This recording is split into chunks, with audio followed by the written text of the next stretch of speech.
कई साल पहले की बात है। सुंदर वन में कई जानवर रहते थे और भालू दादा उन जानवरों के बच्चों के लिए एक स्कूल चलाते थे। हिरन, खरगोश, घोड़ा, गधा, सब जानवर उस स्कूल में पढ़ते और भालू दादा से अच्छी अच्छी बातें सीखते थे। बच्चों, कैसी भी मुसीबत हो, अगर तुम अपनी बुद्धि का सही इस्तेमाल करोगे तो मुसीबत भाग जाएगी। अच्छा बच्चों, अब क्लास खत्म, कल तुम्हारा एग्जाम है, सभी एग्जाम की तैयारी करके आना, ठीक है ना? इन सभी जानवरों में गधा भी था, जो पढ़ने में बिल्कुल ही गधा था। हर एग्जाम में उसको अंडा मिलता। बेचारा बहुत मेहनत करता, लेकिन हर बार फेल हो जाता। इस बार भी एग्जाम हुआ और रिजल्ट भी आया। बेचारा गधा फिर से फेल हो गया। अरे बच्चे, तुम रो क्यों रहे हो? देखिए ना भालू दादा, मैं इतनी मेहनत करता हूँ फिर भी फेल हो जाता हूँ। अपनी बुद्धि का सही इस्तेमाल करो और तुम्हारी मुसीबत भाग जाएगी। सियार एक पेड़ के पीछे छुपकर ये बातें सुन रहा था। जैसे ही भालू दादा वहां से गए, सियार तुरंत गधे के पास पहुंच गया। दोस्त, तुम परेशान लग रहे हो, क्या हुआ? मैं कितनी भी मेहनत करूं, हर बार फेल हो जाता हूँ। तुम चिंता मत करो मित्र, तुम्हारी समस्या को मैं दूर कर दूंगा। धीरे धीरे गधा सियार पर भरोसा करने लगा और दोनों की दोस्ती हो गई। सियार तो बुद्धि से चतुर था और बोला, मैं तो लोमड़ी मैम से ट्यूशन लेता हूँ, अगर तुम चाहो तो आज से तुम भी आने लगो, तुम भी टॉपर बन जाओगे, टॉपर। लोमड़ी मैम वो कहाँ रहती है? यही पास में गुफा है, लोमड़ी मैम की क्लास वहीं लगती है। आज शाम 5 बजे तैयार रहना, मैं तुम्हें वहां ले चलूंगा। गधा मनी मन बहुत खुश हो रहा था और सोच रहा था, अब मैं भी टॉपर बन जाऊंगा, सियार से भी ज्यादा होशियार। कुछ घंटे बीते और लोमड़ी मैम के घर जाने का समय हो गया। सियार और गधा लोमड़ी की गुफा की ओर चल पड़े। मैम, ये मेरा दोस्त है, आज से ट्यूशन पढ़ेगा। अरे वाह, क्या नाम है तुम्हारा? जी, गधा। अच्छा नाम है। आज हम जंगल के नियम पढ़ेंगे। ये गधा तो बहुत हट्टा खट्टा है, इसे खाने में तो बहुत मजा आएगा। लोमड़ी ने जल्दी से दौड़कर गुफा का दरवाजा बंद कर दिया। अरे मैम, आपने दरवाजा क्यों बंद कर दिया? ताकि तुम यहाँ से भाग ना सको और अंत में मजे से खा सके। कितने दिनों से कोई ढंग का शिकार हाथ नहीं लगा, आज तो इस गधे का मांस खाऊंगी। गधा सियार और लोमड़ी की बातें सुनकर डर गया और वो समझ गया कि उसे फंसाने के लिए सियार और लोमड़ी ने जाल बिछाया था। अगर जल्दी कोई तरकीब नहीं लगाई तो ये दोनों मुझे खा जाएंगे। अपनी जान आफत में देख गधे का दिमाग दौड़ा और उसे एक उपाय सूझा। गधा बिना डरे और बिल्कुल ही सामान्य तरीके से बोला, अरे लोमड़ी मैम, आपने ये बात मुझे पहले क्यों नहीं बताई? अगर आप सुबह बता देती तो अच्छा होता, क्योंकि अब तो मैं आपका भोजन नहीं बन सकता। क्यों? सुबह ही मैंने अपने आप को वन देवता को भेंट कर दिया और आज रात मेरी बलि भी होने वाली है। अब आप मुझे खाकर वन देवता को नाराज तो नहीं करना चाहोगी? वन देवता की बात आते ही लोमड़ी और सियार डर गए और दोनों अकेले में बातें करने लगे। वन देवता को नाराज करना ठीक नहीं। हाँ, इससे खाकर हम भी जिंदा नहीं बचेंगे। सुनो गधे, तुम अपने घर जाओ, हमारा पेट भरा है। गधे ने सूझबूझ से अपना जीवन बचाकर खुशी खुशी अपने घर को वापस हो लिया और कभी सियार और लोमड़ी की बातों में नहीं आया। बच्चों, कैसी भी मुसीबत हो, अगर तुम अपनी बुद्धि का सही इस्तेमाल करोगे तो मुसीबत भाग जाएगी।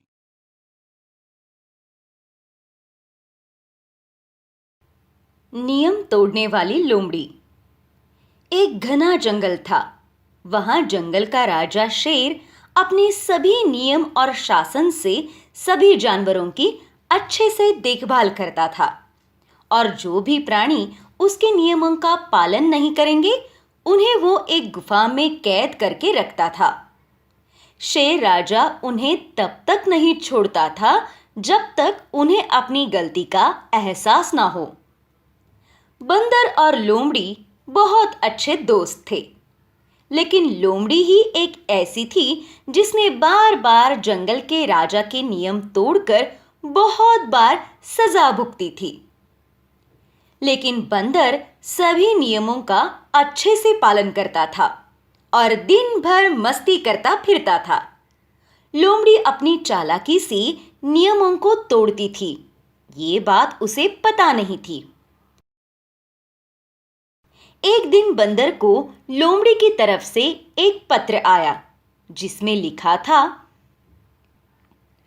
मेरे प्रिय मित्र बंदर, मैं यहाँ गुफा में कैद हूँ। मैंने कोई गलती नहीं की है। दूसरे प्राणियों ने बेवजह मुझे फंसा दिया और मुझ पर आरोप लगाया कि मैंने राजा का खाना चुरा कर खाया। कृपया मेरी मदद करो और मुझे यहाँ से बाहर निकालो। फिर वो बेचारा भोला बंदर लोमड़ी की बातें मन में लेकर चोर रास्ते से उस गुफा के अंदर गया और लोमड़ी को बाहर निकाला। बंदर को तो ये बात पता ही नहीं थी कि लोमड़ी ने उसके साथ झूठ बोला है। लोमड़ी ने ही शेर राजा का खाना चुरा कर खाते हुए राजा के सुरक्षा रक्षक भालू ने देखा था। दूसरे दिन गुफा के बाहर खड़े रहे सुरक्षा रक्षक भालू को इस बात का पता चल गया कि लोमड़ी गुफा से गायब हो गई है। उसने ये बात तुरंत अपनी राजा को जाकर बताई। फिर राजा और भालू लोमड़ी को ढूंढने निकल पड़े। बहुत देर चलने के बाद उन्होंने जंगल के एक तालाब के पास बंदर और लोमड़ी को खेलते हुए देखा।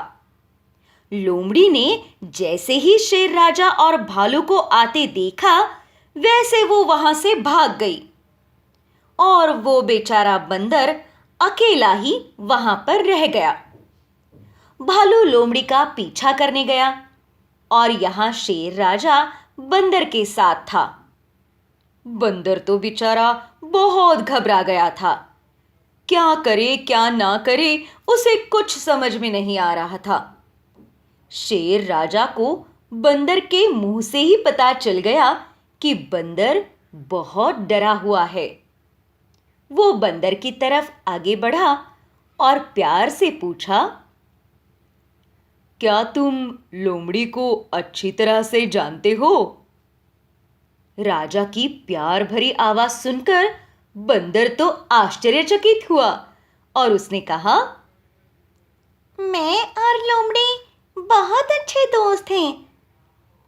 शेर ने कहा, अच्छा, लेकिन क्या तुम्हें पता है कि लोमड़ी ने क्या हरकत की थी जिसकी वजह से वो गुफा में कैद थी? फिर बंदर ने अपना सिर हिलाते हुए कहा, लोमड़ी ने मुझे बोला कि उसने आपका खाना नहीं चुराया, दूसरे किसी ने खाना चुराया था और इस पर आरोप लगाया गया था। बंदर की बात सुनकर शेर राजा को सारी बात का पता चल गया। राजा ने कहा, देखो, तुम्हें सारा झूठ कहा गया है। लोमड़ी को मेरा खाना चुराते वक्त मेरे सुरक्षा रक्षक भालू ने उसे रंगे हाथ पकड़ा था। लोमड़ी तुम्हारे साथ झूठ बोल रही है। राजा की बात सुनकर बंदर तो बहुत दुखी हो गया और सोचने लगा कि लोमड़ी इतनी अच्छी दोस्त होने के बावजूद भी मेरे साथ झूठ क्यों बोली। बंदर का बेचारे का दुखी चेहरा देखकर राजा ने कहा, लोमड़ी कई बार अपनी ऐसी बेहुदा हरकतों की वजह से गुफा में कैद हुई है। तुम्हें सारी बातें पता नहीं हैं। बंदर ने राजा की माफी मांगी। राजा ने उसे कहा, चोरों की मदद करना भी मेरे नियमों के खिलाफ है। क्या ये बात तुम नहीं जानते हो? बंदर ने कहा, शेर राजा, मुझे बिल्कुल पता नहीं था कि लोमड़ी चोर है। मुझे भी ऐसा लगा कि दूसरों की गलती की वजह से ही लोमड़ी सजा भुगत रही है, इसलिए मैंने उसकी मदद की। भोले बंदर से शेर राजा ने कहा, ठीक है, इस बार मैं तुम्हें माफ कर देता हूं, लेकिन हमेशा याद रखो कि किसी को भी मदद करने से पहले उसने सचमुच कोई गलती तो नहीं की है, ये जानने के बाद ही उसकी मदद करना। अब तुम जा सकते हो। बंदर ने राजा की फिर से माफी मांगी और खुशी खुशी वहां से निकल गया। यहां भालू ने लोमड़ी को पकड़कर फिर से गुफा में कैद किया और फिर लोमड़ी कभी भी गुफा से बाहर नहीं आ सकी। वस्तु स्थिति जानने के बाद ही सही व्यक्ति की मदद करना।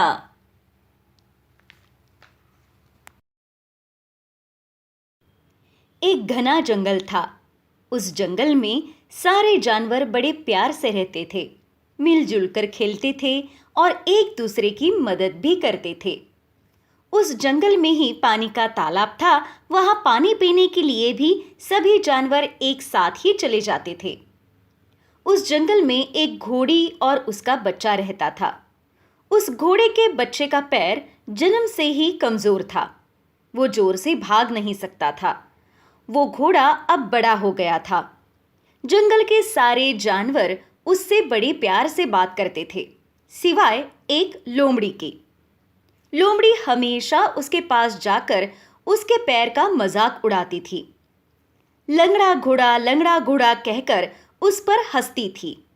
शुरू शुरू में घोड़े ने इस बात का ज्यादा बुरा नहीं माना, लेकिन किसी भी चीज की हद होती है। बार बार चिढ़ाया जाने से उसका दिल टूट गया। वह उदास बैठ गया। अपनी माँ के पास जाकर बोला, माँ, भगवान ने मुझे ऐसा पैर क्यों दिया? अगर मैं दौड़ नहीं सकता हूँ तो मेरा उपयोग ही क्या है?